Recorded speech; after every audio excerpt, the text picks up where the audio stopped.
Hey, food friends, and welcome to the Food Founders Podcast. Whether you're looking to get on your very first store shelf or you're looking to grow your national or even international food brand, this podcast is going to teach you what it really takes to launch, grow, and scale a packaged food brand.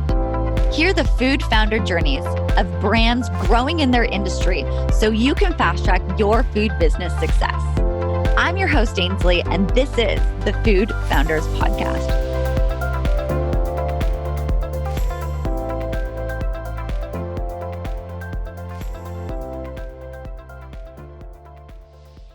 Hey guys, I'm here with Julia Cirouac from Nud Foods, and today we're talking about what's going on with Nud Foods, how they're thriving, what's going on, and what you guys can learn from it. So, Julia, welcome to the Food Founders Podcast. Thank you for having me, of course. It's my pleasure. Really excited to have you here.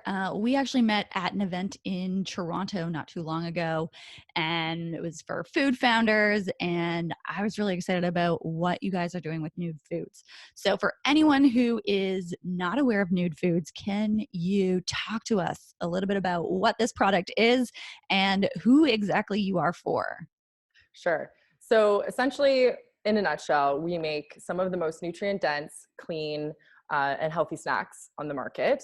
They're dehydrated and they cover pretty much every growing trend and category in the marketplace just by default. That's not necessarily by design. I wish I was that smart, but we literally are all vegan or plant-based, depending on how you want to say it.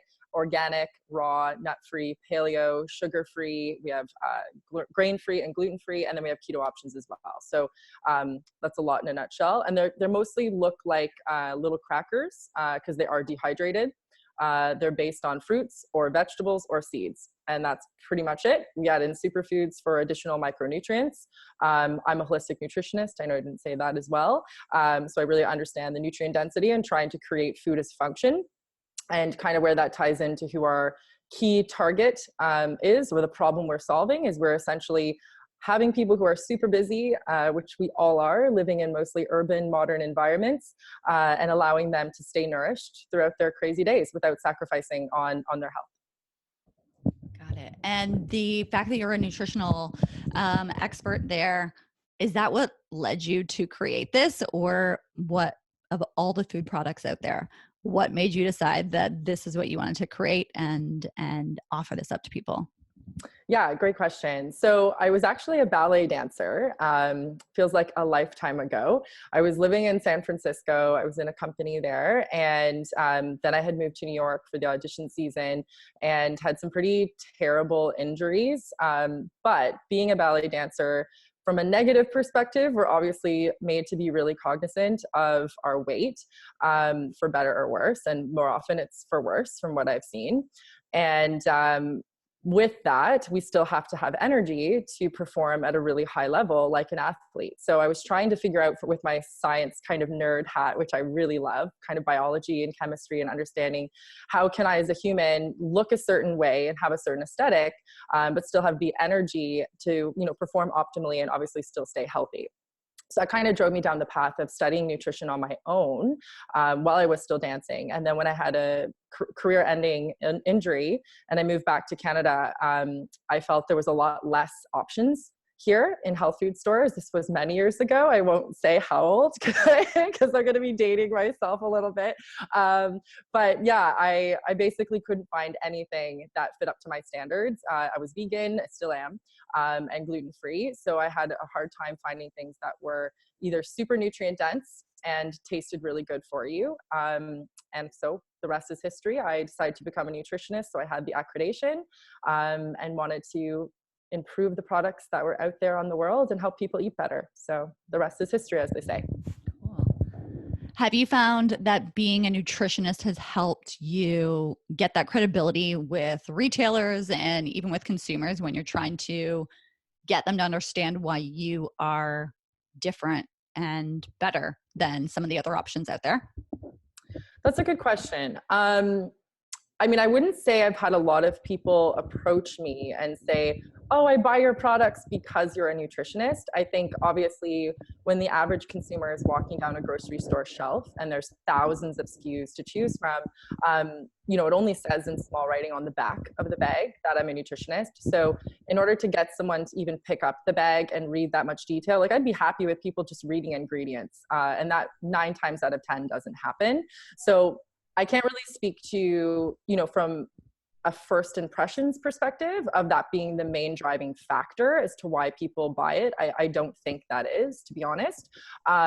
But I think once people become a little bit more, in tune with the brand and they learn a little bit more about the background, my mission and why I'm looking to, do what I do, and that I can actually speak to it.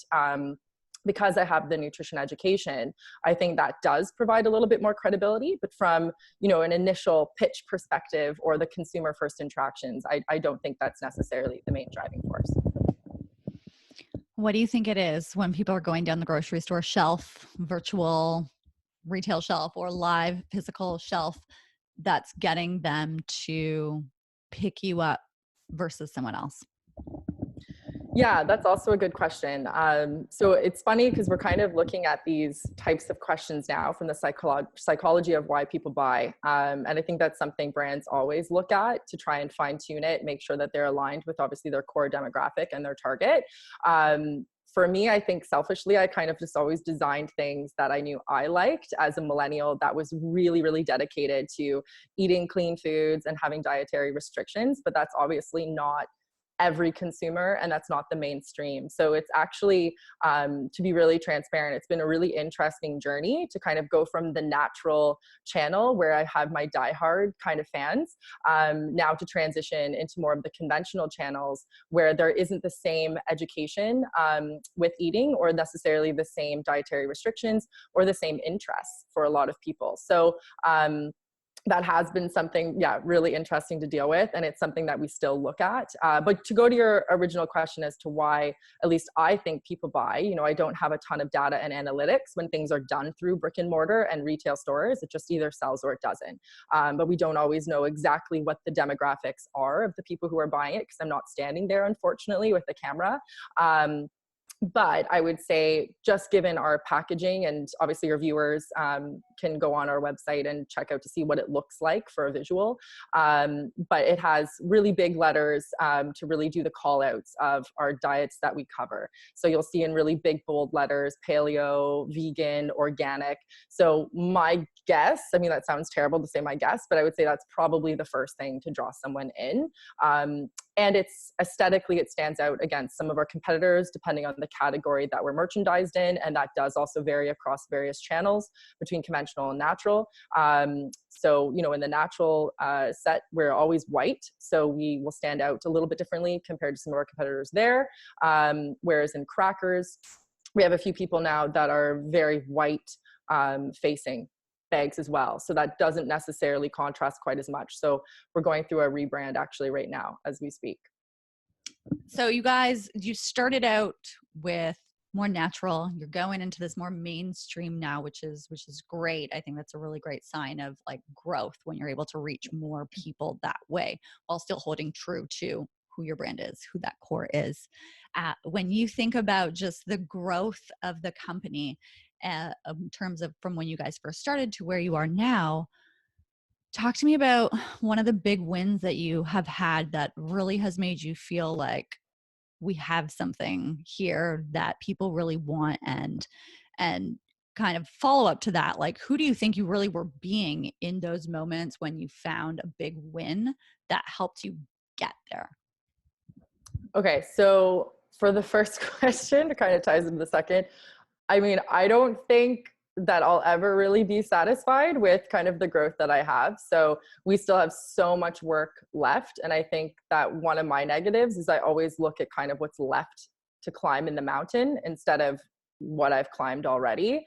So I don't necessarily take the time to sit down and be like, wow, look at all we've accomplished, because all I see is the fires that have to be put out every single day. That's pretty much what takes up the bulk of my time. And then of course, when you're dealing with people, they're extremely unpredictable. So you've always got that kind of pressing on you, whether it's staff and HR or, retail buyers and those types of relationships that you have to maintain. So there's a lot to always kind of do. So you don't really sit down and you're like, I've made it. Like, I definitely don't feel like I've made it. We have so much work left. But to go back to your question of a moment that I felt like I really accomplished something, it was when we were a lot smaller. So I think I did feel a lot happier and had more time to probably celebrate than I do now. And that was definitely when we got into Whole Foods. They're not necessarily on the same pedestal now that they were, back in the day in regards to what they meant from a purity. And I still love them, don't get me wrong. But it doesn't necessarily mean the same, I feel, since Amazon came in, and just what it means to get in there. So to me, when I got in, it was just like, literally, that was my I made it moment. And it was awesome.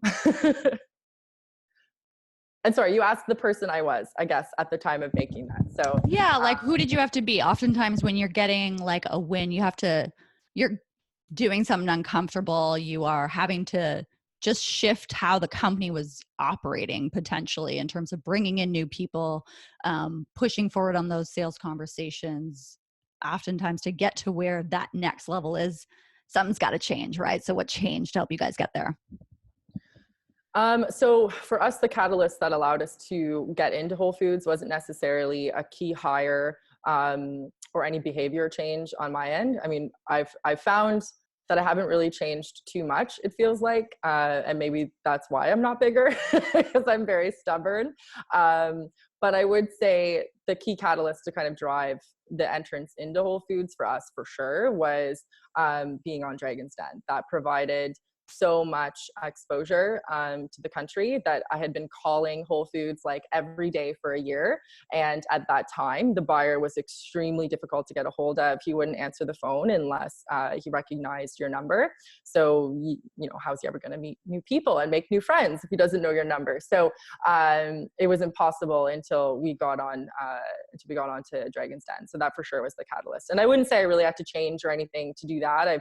Again, that's where my performance background comes in, from being a dancer. So I'm used to really high stakes, performances, and obviously being super uncomfortable and being pushed into make or break types of situations that you're either going to fall flat on your face, literally, or you're going to stand up and you're going to kill it. So, that's just, and I always take the approach of either they're going to like me or they're not. There's nothing that I can really do. All I can do is try my best, and that's pretty much it. So, yeah.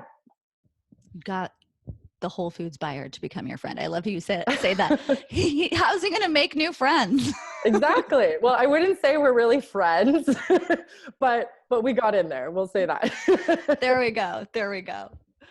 And then talk to me about where you guys are going right now. Like what's next for the business right now, and what's coming up as you're going through this next phase of growth. Like what are some of the challenges that are coming with reaching that next level for you?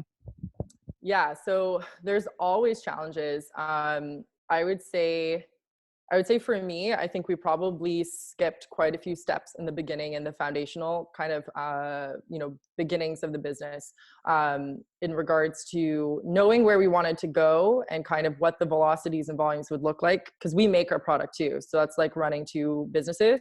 We've got the operations and the production facility, and then we've also got the brand with the sales and marketing.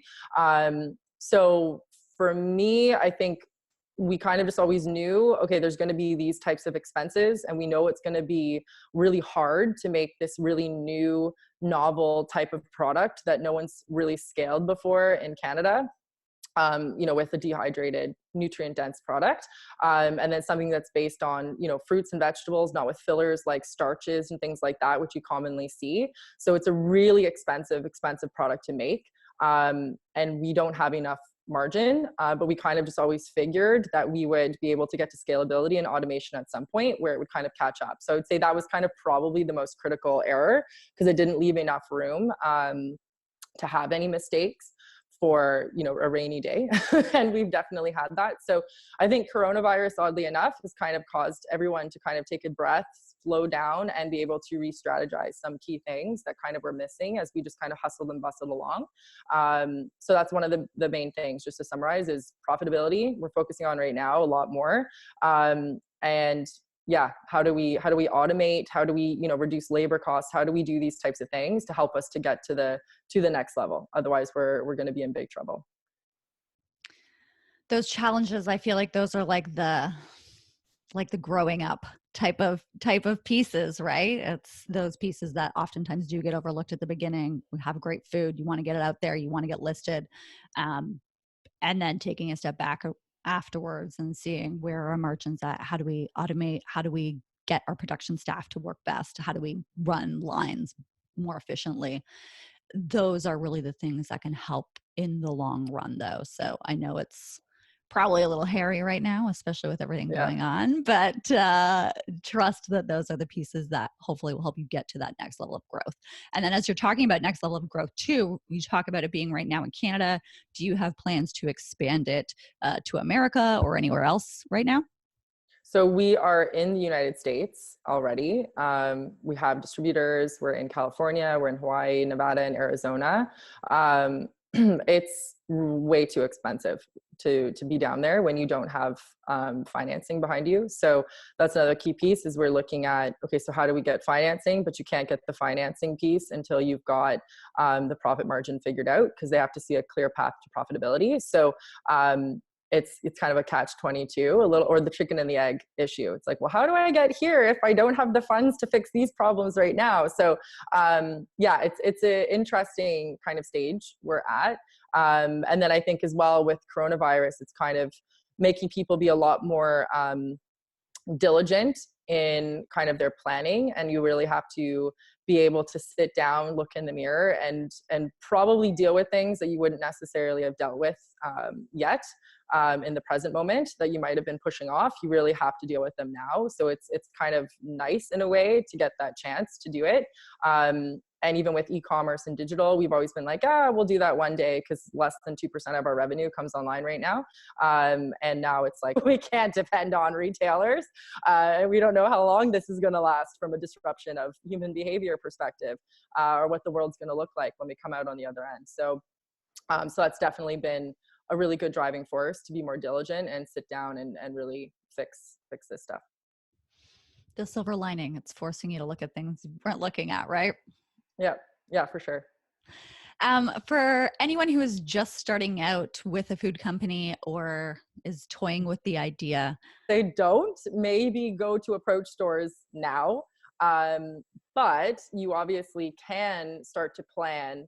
Again, maybe if you've been laid off, like, a 2008 recession, anytime there's a recession, you see tons and tons of emergence of entrepreneurs and new companies and new ideas. So we also know that that's going to be chasing our back when we come out of this other side. So we better also be ready for the onslaught of entrepreneurs.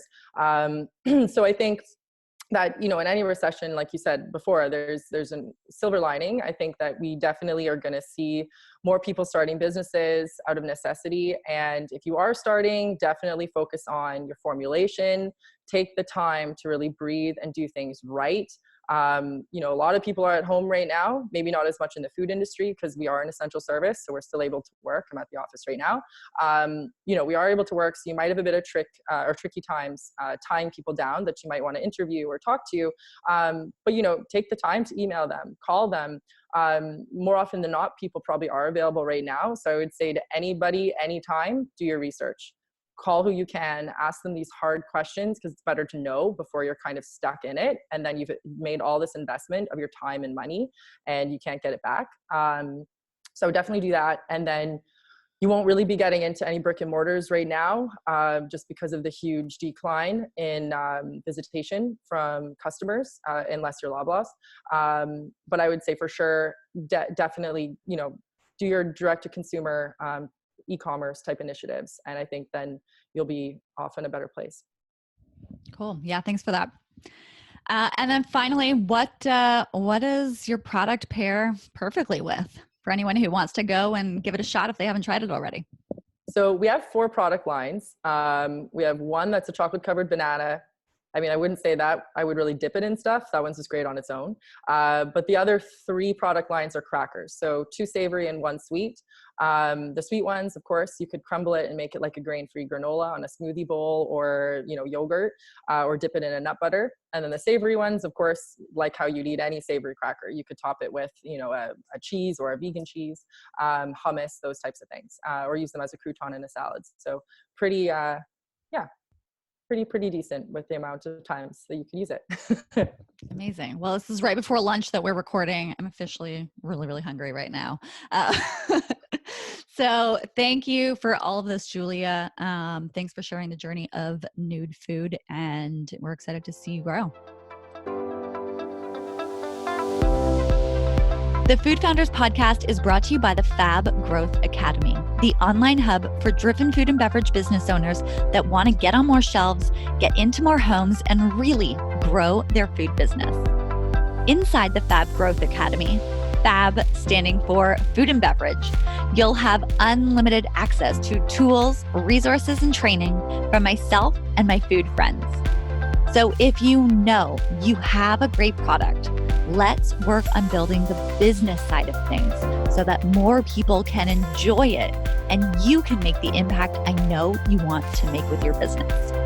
The Fab Growth Academy is now open, so hop on over to growmyfoodbrand.com to join me and your fellow food founders inside the Fab Growth Academy.